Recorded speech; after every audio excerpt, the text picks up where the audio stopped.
Hey there, Steve from outlawmedicphotos.com. I appreciate you joining me today. Today we decided to do a little something different. Don't have the drone with me, but we decided to stake out a field up here on Barkley Mountain. It's way out in the middle of nowhere pretty well.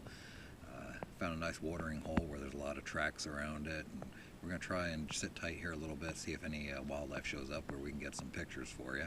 I do hear some turkeys gobbling in the not too far distance here. Hopefully, it sounds like they're coming this direction, so hopefully we'll see something come through the woods here shortly with that. It's actually kind of chilly up here, enough so that there's still snow on the ground actually, and it's April 21st, so kind of chilly. But dummy me, I forgot my turkey call, so unable to really try and call any turkeys in closer, but I think if we sit tight, we'll see something here because, like I said, the watering hole over here has quite a few tracks around it. Probably a popular hangout for the local animals come out, you know, and talk about their stories of dangers that they live through and whatnot. You know how animals are, kind of like humans. Kind of exaggerate our stories a little bit, but all right, stick around, and we're going to see if we can get some good photos for you.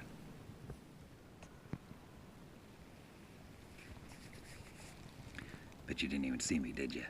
That's because I was utilizing one important factor when you're trying to photograph wildlife.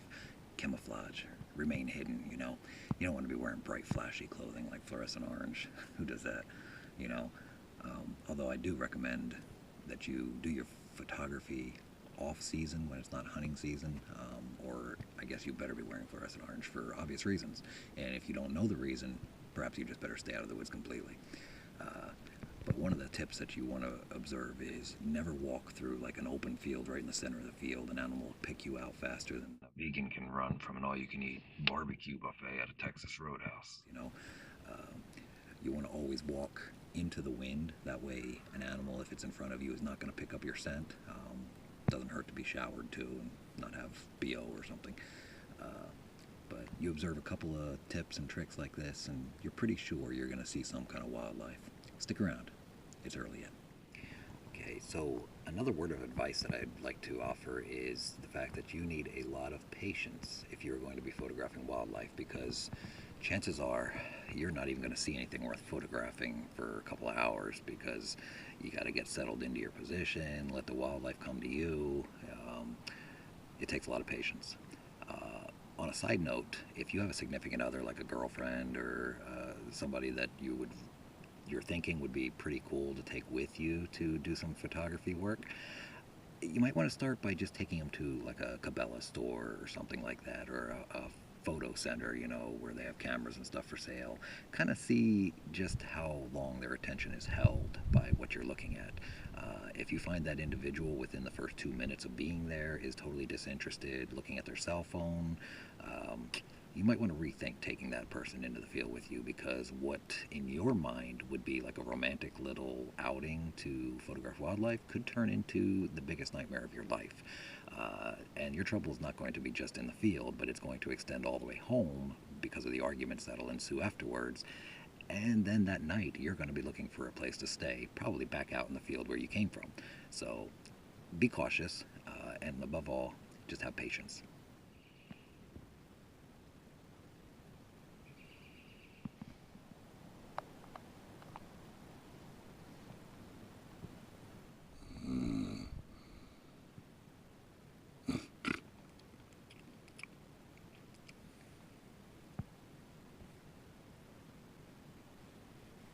One other quick tip here.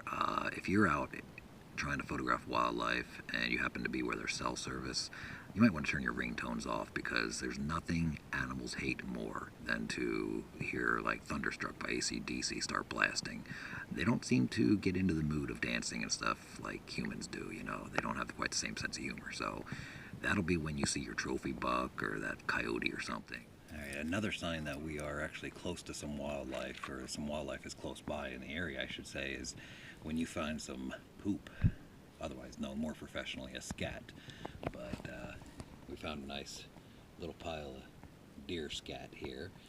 Now, some old timers you talk to they'll be kind of hardcore like and be like, well, if you want to see how old it is or how far away the animal is, you just pick up the little pellets with your fingers and kind of squish them, and if it's still warm and steams a little bit in this kind of cool weather, you know it's pretty recent.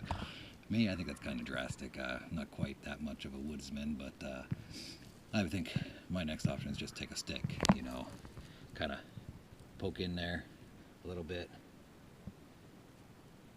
And if the pellets are kind of hard and not really breaking up at all, then you know it's several hours old at least, especially in this weather where it's like 45 degrees maybe. But anyway, it means we're on the right track. We're getting close.